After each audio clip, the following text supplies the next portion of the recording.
किसान भाइयों, एक ऐसे मुद्दे पर बात करने जा रहे हैं जिसने पिछले कुछ समय से सोशल मीडिया और किसानों की चौपालों पर हंगामा मचा रखा है। आपने अक्सर सुना होगा या शायद देखा भी होगा कि कोई किसान अपनी फसल में कीटनाशक की जगह देसी ठर्रा या अंग्रेजी शराब की बोतल खोलकर टैंक में डाल रहा है।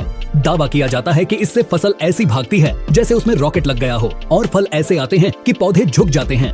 लेकिन रुकिए, क्या यह सच है या यह सिर्फ एक भ्रम है? क्या शराब सच में फसल के लिए टॉनिक है या यह आपकी मिट्टी और आपकी मेहनत दोनों को धीरे धीरे जहर दे रही है? हम जानेंगे कि आखिर शराब पौधे के अंदर जाकर करती क्या है, वैज्ञानिक इसे सही मानते हैं या गलत, और क्या आपको अपनी हजारों रुपए की फसल पर 100 रुपए की दारू का रिस्क लेना चाहिए?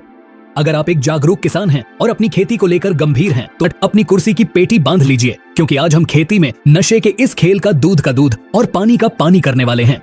चलिए शुरू करते हैं। सबसे पहले यह समझना जरूरी है कि आखिर हमारे भोले भाले किसान भाई इस रास्ते पर चले ही क्यों? क्यों उन्हें खाद बीज की दुकान छोड़कर ठेके की तरफ देखना पड़ा? इसके दो मुख्य कारण हैं। पहला कारण है खर्चा। आज बाजार में अगर आप एक अच्छा प्लांट ग्रोथ प्रमोटर या अच्छी कीटनाशक लेने जाएं तो 1 एकड़ डीएच का खर्चा 500 से 1000 रुपए आराम से हो जाता है। वहीं देसी शराब का एक क्वार्टर मुश्किल से 80 या 100 रुपए का आता है। किसान को लगता है कि अगर 100 रुपए में काम हो रहा है तो 1000 क्यों खर्च करें? यह एक आर्थिक मजबूरी भी है और जुगाड़ भी। दूसरा कारण है तुरंत रिजल्ट। शराब डालने वाले किसानों का कहना है कि स्प्रे करने के 24 से 48 घंटे के अंदर फसल का रंग गहरा हरा हो जाता है। यह जो जादू है यह किसान को आकर्षित करता है। पड़ोसी किसान देखता है कि अरे इसके खेत में तो रातों रात बदलाव आ गया, तो वो भी यही तरीका अपना लेता है। लेकिन किसान भाइयों, यहीं पर हम धोखा खा जाते हैं। जो दिखता है वो हमेशा सच नहीं होता। उस हरेपन के पीछे की कहानी क्या है, अब हम उस विज्ञान को खोलेंगे। अब बहुत ध्यान से सुनिएगा। हम आपको वो बताने जा रहे हैं जो दुकानदार आपको नहीं बताएंगे। शराब, चाहे वो देसी हो या अंग्रेजी, उसमें मुख्य चीज होती है एथिल अल्कोहल। जब आप इसका स्प्रे फसल पर करते हैं तो पौधे के साथ 3 बड़ी घटनाएं होती हैं। पहली घटना है उत्तेजना। जैसे शराब पीने के बाद इंसान के शरीर में खून का दौरा तेज हो जाता है, ठीक वैसे ही अल्कोहल पौधे के मेटाबॉलिज्म को बहुत तेज कर देता है। पौधा स्ट्रेस यानी तनाव में आ जाता है। उसे लगता है कि कुछ अजीब हुआ है। अपनी जान बचाने के लिए पौधा अपनी जड़ों से तेजी से पानी और भोजन खींचना शुरू करता है। इसी जल्दबाजी को हम ग्रोथ या विकास समझ लेते हैं। यह पौधे की नेचुरल ग्रोथ नहीं है, यह एक इमरजेंसी रिस्पॉन्स है। दूसरी घटना है रंध्रों का खुलना। हर पत्ते पर छोटे छोटे छेद होते हैं जिन्हें हम रंध्र या स्टोमेटा कहते हैं। अल्कोहल के संपर्क में आते ही ये रंध्र जबरदस्ती खुल जाते हैं। जब रंध्र खुलते हैं तो पौधा वातावरण से कार्बन डाइऑक्साइड ज्यादा लेता है और प्रकाश संश्लेषण बढ़ जाता है। इसका परिणाम यह होता है कि पत्ता तुरंत गहरा हरा दिखने लगता है। लेकिन इसका नुकसान यह है कि रंध्र खुले रहने से पौधे का पानी बहुत तेजी से उड़ जाता है, जिससे पौधे को प्यास बहुत ज्यादा लगती है।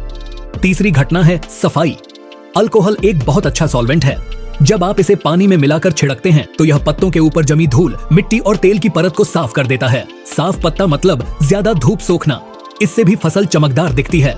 तो अब आप समझे, शराब ने पौधे को भोजन नहीं दिया बल्कि उसे चाबुक मारकर दौड़ाया है। और बिना खाना खिलाए अगर आप घोड़े को दौड़ाएंगे तो वो कुछ देर तो तेज भागेगा, लेकिन फिर गिर जाएगा। अब बात करते हैं दूसरे दावे की कि दारू डालने से कीड़े मर जाते हैं। देखिए, अल्कोहल में एक बहुत तीखी गंध और कड़वाहट होती है।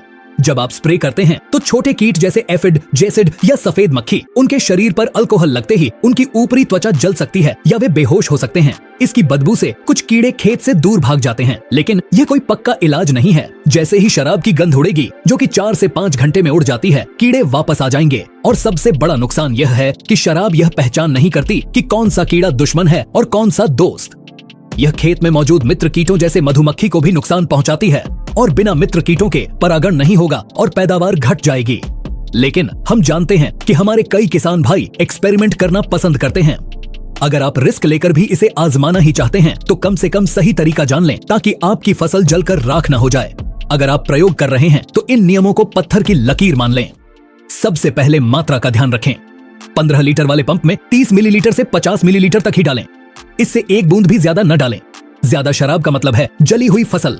दूसरा, खेत में भरपूर नमी होनी चाहिए। अगर खेत सूखा है और आपने दारू डाल दी तो पौधा प्यास से मर जाएगा। पानी लगाने के बाद ही स्प्रे करें। तीसरा, इसे कभी भी खरपतवार नाशक के साथ न मिलाएं। चौथा, तेज धूप में स्प्रे न करें। शाम के समय करें जब तापमान कम हो। मिर्च, टमाटर, बैंगन, गन्ना में इसके रिजल्ट देखे गए हैं। लेकिन धनिया, सौंफ या जीरा जैसी नाजुक फसलों पर गलती से भी न डालें, पत्तियां झुलस जाएंगी। चेतावनी यह भी है कि इसे फूल आने की अवस्था पर बहुत संभल कर डालें। अगर डोज ज्यादा हुई तो सारे फूल झड़ सकते हैं। तो दोस्तों, अब आते हैं आज की वीडियो के निष्कर्ष पर। क्या खेती में दारू डालना सही है? जवाब है वैज्ञानिक रूप से बिल्कुल नहीं, क्योंकि शराब में कोई पोषक तत्व नहीं होता। यह पौधे को सिर्फ उल्लू बनाती है, उसे पोषण नहीं देती। बार बार शराब डालने से जमीन के सूक्ष्म जीवाणु मर जाते हैं, जिससे आपकी उपजाऊ जमीन बंजर हो सकती है। यह भविष्य का नुकसान है। तो किसान भाई क्या करें? अगर आपको 100 या 150 रुपए में ही फसल में जान डालनी है तो दारू की जगह ये वैज्ञानिक चीजें डालें। आप NPK 19-19-19 का इस्तेमाल करें, यह पौधे का असली भोजन है। या फिर ह्यूमिक एसिड डालें, यह जड़ों का विकास करता है और शराब से भी सस्ता पड़ता है। अगर ग्रोथ ही चाहिए तो जिब्रेलिक एसिड का प्रयोग करें, जो वैज्ञानिक रूप से प्रमाणित है। शॉर्टकट मत अपनाइए।